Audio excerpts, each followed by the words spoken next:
బతకాలి ఇంకా? ఏందో ఎంత దారుణం. ఇప్పుడు ఉన్నటువంటి వచ్చి ఖాళీ చేయమన్నారు, చేసాము. ఇప్పుడు ఆ పచ్చ సరుకుని తీసుకొని మేము ఆడిగిపోవాలా? పోలీసు వాళ్ళు వచ్చి 6 నెలలకి వచ్చి 500 ఎత్తుకొని పోతారు. ఇంకా మాకు వేరే సొంత ఇల్లు కానీ లేకపోతే వేరే ఆస్తిపాసి కానీ ఏది ఉండి కూడా కాదు, వాడకి ఇల్లు ఉన్నాం, ఇది చేసుకోవాలి, మేము పోయి బతకాల.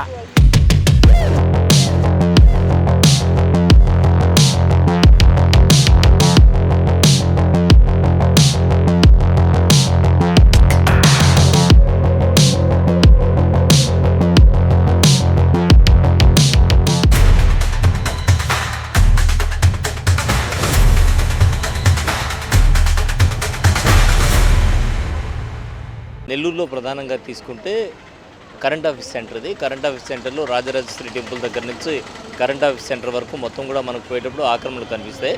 అయితే ఈ ఆక్రమణల తొలగింపు ప్రక్రియలో ముందుగా నోటీస్ ఇచ్చుంటే బాగుండేది, మాకు చెప్తే బాగుండేదని కొంతమంది చెప్తూ ఉన్నారు.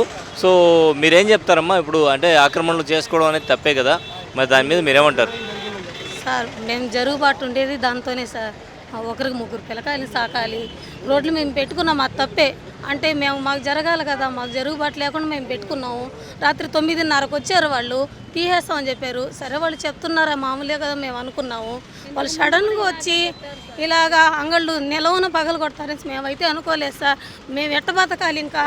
మా బతుకు తీరేంది, మా పిల్లల్ని ఎట్ట సాకాలని మాకేం అర్థం కావడం లేదు. మేము రోడ్డు మీద కూర్చొని ఉన్నాం, మాకు న్యాయం జరగాలి, మీరు న్యాయం చేయండి. అంటే ఇప్పుడు రోడ్డు మీద ఆక్రమణ అంటే బండి లాంటిది పెట్టుకుంటే ఓకే, మీరు అంటే శాశ్వత నిర్మాణాలు చేసుకోమని మీకు ఎవరు చెప్పారు? ఎందుకు ఇట్లా శాశ్వతంగా అంటే ఈ నిర్మాణాలు చేసుకోవడం? ఎవరు చెప్పలేదు సార్. శాశ్వతంగా అంటే వానలు పడుతున్నాయి అంటే ఉండలేకపోతున్నాం అని మేము పెట్టుకున్నాం. వాళ్ళు తీసేయమంటే తీసేస్తామని చెప్పాం. మేము వచ్చి వాళ్ళు బెదిరించారు, సార్ మీకు ఇబ్బంది అయితే మేము తీసేస్తామని చెప్పాం. అలాగని అంగళ్ళే నిలవన పగలు కొట్టేస్తారని మేము అనుకోలేదు సార్. మేము ఎట్ట బతకాలి, మాకు న్యాయం చేయండి. అది ఏం కావాలి మీకు? ఏం కావాలి? న్యాయం ఏం కావాలి? అంగళ్ళే కావాలి సార్ మాకు. మేము ఎట్ట పెట్టుకొని బతకాలి? రోడ్ల మీద ఆధారపడి బతుకుతా ఉన్నాం కదా. పన్ను కట్టాము, కరెంటు బిల్లు కడుతున్నామా, పన్ను కట్టాము సార్, రసీదులు కూడా ఉన్నాయి. ఎంత కడుతున్నారు పన్ను మీరు? సరే ఒక్కొక్క అంగడికి 8,000 లెక్కన కట్టించుకున్నారు సార్ వాళ్ళు సంవత్సరానికి. సంవత్సరానికి పోలీసు వాళ్ళు వచ్చి 6 నెలలకి వచ్చి 500 ఎత్తుకొని పోతారు. నెల 250 రూపాయలు పోలీసు వాళ్ళు 250 రూపాయలు కట్టుకుని వెళ్తారు సార్.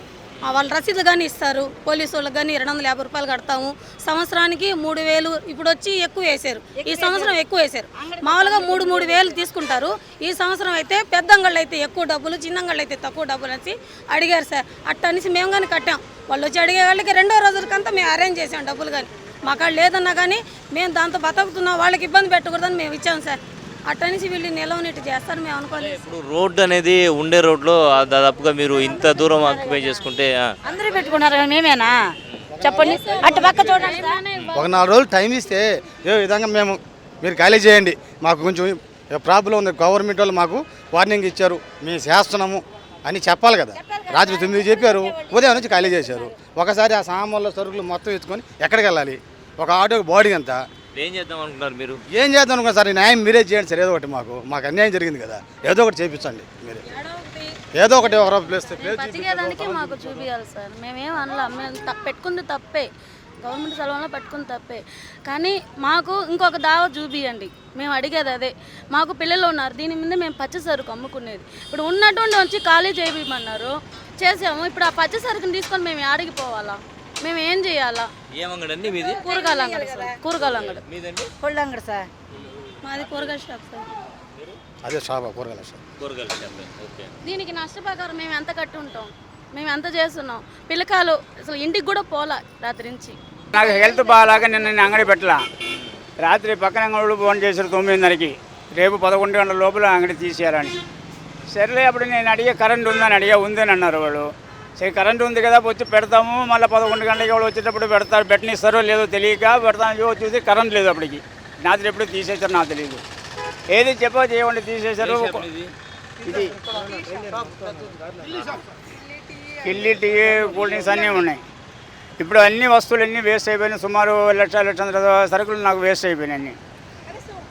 ఇంకా మాకు వేరే సొంత ఇల్లు కానీ లేకపోతే వేరే ఆస్తిపాసి కానీ ఏది ఉండి కూడా కాదు, వాడకి ఇల్లు ఉన్నాం, ఇది చేసుకోవాలి, మేము పోయి బతకాల. కానీ మాకు దానికి అవకాశం లేకుండా పోయింది.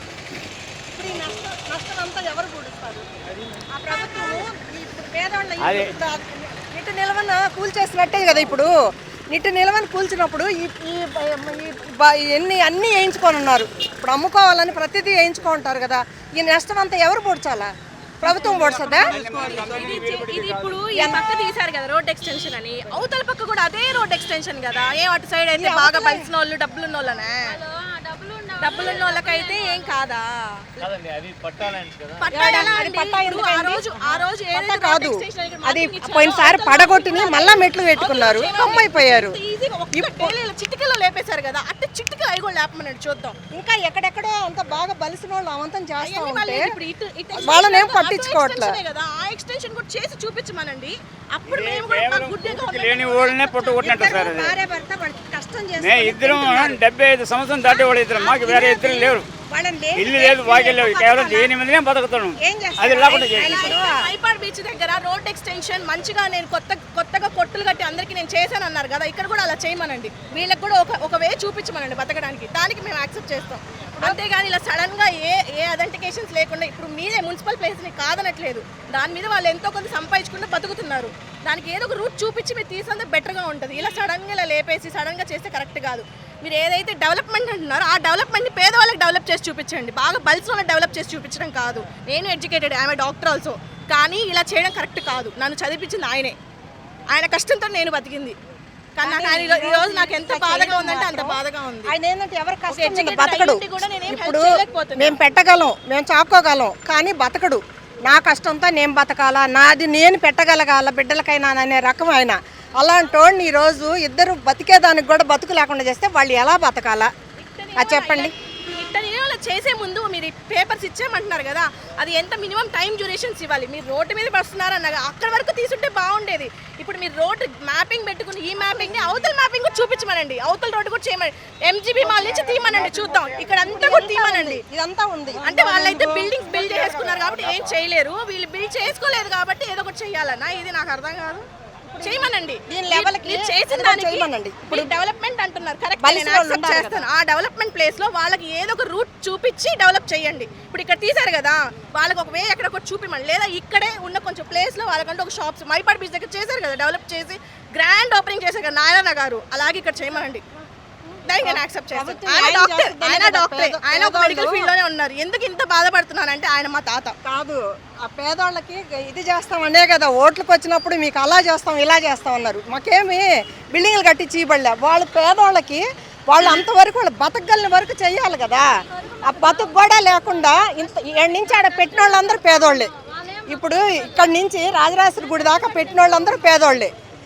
వాళ్ళ నోటికాడ కూడు కొడితే వాళ్ళకి ఏమొస్తుంది? బస్సులు పోవడానికి ఏమంత ఆ ప్లేస్ సరిపోదా? బస్సులు పోవడానికి ఇంకా కావాలన్నా పర్లేదు. మీ రోడ్ ఎక్స్టెన్షన్ నేను చేసుకుని మీ డెవలప్మెంట్ ఎవరు ఆపడానికి రెడీగా లేరు, ఎందుకంటే మీ డెవలప్మెంటే. కానీ ఆ డెవలప్మెంట్ చేసేటప్పుడు ఎవరు ఎంత సఫర్ అవుతున్నారు, ఎంత బాధపడుతున్నారు తెలుసుకొని దానికి ఒక వే చూపించి మీరు చేయండి. మీరు ఎక్కడైతే ఎక్కడ ఊర్చి మైపాడ్ బీచ్ దగ్గర చేసింది ఏదో ఇక్కడ సెంటర్ నెల్లూరులో చేయమనండి ఆ డెవలప్మెంట్. అది చూసి మేము కూడా అప్రిషియేట్ చేస్తాం. 2 రోజులు టైం అడిగారంటండి నన్ను వీళ్ళు పోయి, అంటే ఈయనైతే పోలేకపోయారు, వీళ్ళందరూ పోయారంట. 2 రోజులు టైం అంటే 2 రోజులు కూడా ఈలేనంటే ఆయన కోట్లు సంపాదించుకొని బిల్డింగ్లో ఆయన బతుకుతున్నాడు కాబట్టి ఈ పేదవాళ్ళ బతుకు ఆయనకి తెలియట్లేదా? ఆ చంద్రబాబు నాయుడు అయినా ఎట్ట చేస్తాడు, ఈ నారాయణ అయినా ఎట్ట చేస్తాడు? ప్రభుత్వం మంచి ఈయనైతే గెలిచినప్పుడు అబ్బా పర్లేదు ఈయన భలే చేస్తారు భలే ఉంటారు అని అన్నారు. ఈరోజు ఏదా భలే? పేదవాళ్ళని రోడ్డు మీదకి నెట్టడమా? ఎవరికి క్వశ్చన్ చేయట్లేదు, డెవలప్మెంట్ చేయాలి. At the same time side way ప్యారలల్లో వాళ్ళకి ఒక వే చూపించాలి కానీ ఆ డెవలప్మెంట్. సో మొత్తానికి ఎవరైనా కూడా వీళ్ళు చెప్పేది ఏంటంటే రోడ్డు మీద ఆక్రమణలు చేసుకోవడం తప్పే, ఆక్రమణలు చేసుకునే కట్టినాం. అయితే కొంత సమయం ఇచ్చుంటే బాగుంటుంది, లేదంటే ప్రత్యామ్నాయం ఏదైనా చూపించుంటే బాగుంటుంది. అలా కాకుండా ఉన్న పళంగా వచ్చి ఈ విధంగా తీసేసి నిరాశ్రయాలను చేయడం వల్ల, అంటే ఆ కుటుంబాలు దాని మీద ఆధారపడి ఉంటాయి కాబట్టి నిరాశ్రయాలను చేయడం కరెక్ట్ కాదు. అదేవిధంగా ఎవరైతే గొప్పవాళ్ళు ఉన్నారో, ఎవరైతే రోడ్లు ఆక్యుపై చేసుకొని బిల్డింగ్స్ కట్టుకొని ఉన్నారో ట్రంక్ రోడ్ నుంచి మొత్తంగా తీసుకుంటూ రండి, అప్పుడు ఓకే మీరు కరెక్ట్ చేశారని చెప్పి ఒప్పుకుంటాం. కానీ ఈ విధంగా ఒకరి మీద పేదవారి మీద ప్రతాపం చూపడం అనేది కరెక్ట్ కాదు అనేది ఇక్కడ ఉండేటువంటి స్థానికులు వాళ్ళ ఆవేదన అనమాట. నేను 2 రోజులు గడువు అడిగాను సార్, 2 రోజులు అయ్యా ఇవన్నీ వెకెట్ చేసుకునే దానికి 2 రోజులు గడువు వేయండి అయ్యా. ఏందా ఎంత దారుణం, ఏం తప్పు చేసాం? మా పొట్టలు కొట్టడం మీకు ఓట్లేసి గెలిపించింది దానిక? ఏందయ్యా ఈ దారుణం? ఇంతకన్నా దారుణం ఇంకేమన్నా ఉందా? ఎన్ని కుటుంబాలు రోడ్డున పడ్డారు? ఎన్ని కుటుంబాలండి? రెక్కాడితే పొట్టాడనే బతుకులండి మాయి. ఎంత దారుణం అండి. మేము ఎంతో గౌరవంగా ఎంతో వాల్యూగా మిమ్మల్ని నమ్ముకున్నందుక, నాయకులను నమ్ముకున్నానుక మమ్మల్ని ఈరోజు రోడ్డు పాలు చేసింది మీరు. ఏమొస్తుందండి మీకు? 2 రోజులు గడువు అండి, అన్నీ వెకెట్ చేసుకుంటాం, మేమే తీసుకుంటాం, 2 రోజులు గడువు ఇవ్వండి అని అడిగామండి. ఆడికల్లా వెళ్ళి ప్రతి ఆఫీసర్ని కూడా అడిగామండి, కాళ్ళాయాల్లో పడ్డామండి. ఏ సమాధానం లేదండి. ఇప్పుడు నగరపాలక సంస్థనా లేకపోతే కరెంట్ ఆఫీస్ వాళ్ళు తొలగిస్తున్నారు? ఇది నగరపాలక సంస్థే. పలుగురు వల్ల, ఒకరు ఇద్దరు వల్ల, ఇక్కడ ఉన్న అసలు ఏం జరిగింది ఈ ఏరియాలో ఒకరిద్దరు వల్ల ట్రాఫిక్ ఇబ్బంది అయిందని ఈ విధంగా పక్కోళ్ళు చెప్పటం వల్ల 2 సార్లు వాళ్ళకి ట్రాఫిక్ ఇబ్బంది అయిందనే ఈ విధంగా మమ్మల్ని రోడ్డు పాలు. కంప్లైంట్ ఇచ్చారా అధికారులకు? ఇక్కడి నుంచి కంప్లైంట్ ఇచ్చారనేనండి, ఇచ్చారనేనండి. ఎవరి మీద కోపాలు? ఎవరో ఒకరు ఇద్దరు వ్యాపారస్తులు ఉన్నారు, వాళ్ళ వల్ల ఏదో భంగం కలిగింది, కాదనలేదు. ఏం భంగం కలిగింది? ఏం జరిగింది? ఏదో ఒకటి జరిగి ఉంటుంది. ఏం జరిగింది? టిఫిన్ సెంటర్లు 2 ఉన్నాయండి. రాత్రి 10:30, 11:30, 12:30 దాకా కూడా ట్రాఫిక్గా ఉంటుందండి ఆ టిఫిన్ సెంటర్ వల్ల. మన పై అధికారులు, మన మంత్రి గారులు వచ్చారని, రాకపోకల వల్ల ఆడేదో ఇబ్బంది జరిగిందని ఇంతమందిని రోడ్డు పాలు చేశారండి. ఎంతవరకు న్యాయం అండి? రోడ్డుకి పెట్టేసి అడ్డం ఏమైనా చేసింటే అనుకోవాలి, లోపల పెట్టుకోండి అంటే అట్టయినా పెట్టుకుని అమ్ముకుంటాం కదా. ఇంత ఘోరం చేయటం అన్యాయం కాదు అది. ఇంత అన్యాయంగా చేసేసి అప్పటికప్పటికి వచ్చి మా పచ్చి సరుకు అంత ఇప్పుడు అంత లాస్ అయిపోయింది సార్. మా సరుకు అంతా ఎంత సరుకు ఎంత లాస్ అయిపోయింది. ఒక్కరు కూడా మాకు చెప్పలా, ఇట్లా ఆపుతాము తీసేస్తాము అది ఇదని. నైట్కు కరెంటు తీసేశారు, మాకు తెలీదు. ఉదయం వచ్చేదానికి కరెంటు తీసేశారా అని అన్నారు. అదేందని చెప్పేసి అడిగాము, గమ్మునున్నాం. తర్వాత మళ్ళీ వస్తారంట, ఇవన్నీ మొత్తం తీసేయాలంట అని అన్నారు. అంతే, ఆ ఒక్క విషయమే మాకు తెలిసింది. తర్వాత ఇక జనాభా ఇది పక్కాగా జరిగింది, ఎవరో కావాలని చేశారు. కరెంటు మీటర్లు కూడా బిక్కుపోయారండి ఇప్పుడు వచ్చి. మేమేమన్నా సంఘ విద్రోహ. ఇప్పుడు గవర్నమెంట్ స్థలమా కాదని చెప్పలా, ఇక్కడ ఎవరు ఇది గవర్నమెంట్ స్థలం కాదని చెప్పలా, గవర్నమెంట్ స్థలమే. కానీ 2 రోజులు 3 రోజులు మనకు గడువు ఇచ్చింది కదా. ఇప్పుడు గవర్నమెంట్ స్థలానికి, ఆర్ఎంపీ స్థలానికి మీరు మీటర్లు, కరెంటు, వాళ్ళ భవిష్యత్తు కోసం ఎన్ని ఇచ్చారు కదా, వాళ్ళు ఫీజులు కడుతున్నారు కదా, కొన్ని కట్టుకున్నారు కదా. 2 రోజులు గడువు ఇవ్వండి సార్, 2 రోజులు గడువు ఇవ్వండి సార్, 2 రోజులు గడువు ఇవ్వండి సార్ అని. అదే దాని మీద ముద్ర కూడా వేస్తున్నారు. మళ్ళీ అప్పుడు ముద్ర కొట్టించినప్పుడు తెలవాలి కదా, తెలవాలా లేదా? నిండనేనండి 8,000 రూపాయలు పన్ను కట్టమంటే కట్టామండి. 8,000. సో మొత్తానికి తీసుకుంటే రోడ్డు మీద ఆక్రమణలు చేయడం తప్పే. అయితే కొంత గడువు ఇచ్చుంటే మా వస్తువులు శుద్ధంగా తీసి పెట్టుకునే వాళ్ళం కదా. అలాంటి గడువు ఇవ్వకుండా వెంటనే తొలగించడం అనేది దారుణమైనటువంటి పరిస్థితి. ఎవరో 2-3 అంగళ్ళ వాళ్ళు ఇబ్బందులు కలిగించారని మా అందరినీ కూడా ఇక్కడి నుంచి తీసివేయడం అనేది కొంత అన్యాయము. లేదంటే ప్రత్యామ్నాయం కలిగించుంటే బాగుండేది. కొంత సమయం, కనీసం ఒక 2 రోజుల సమయం ఇచ్చి ఉంటే బాగుండేది. రోడ్డు మీద ఆక్రమణ చేయడం తప్పే, కరెక్టే. కానీ మేము చాలా రోజుల నుంచి ఇక్కడ అంగళ్ళు అంటే శిస్తు కడుతూ ఉన్నాము కాబట్టి ఇది పరిగణలోకి తీసుకొని ఒక 2 రోజులు ఇచ్చి ఉంటే మా వస్తువులు చెడిపోకుండా ఉండేవి అని తమ ఆవేదనను వ్యక్తం చేస్తున్నారు. కెమెరామెన్ మహేష్తో హుసేన్, సాస్ టీవీ నెల్లూరు.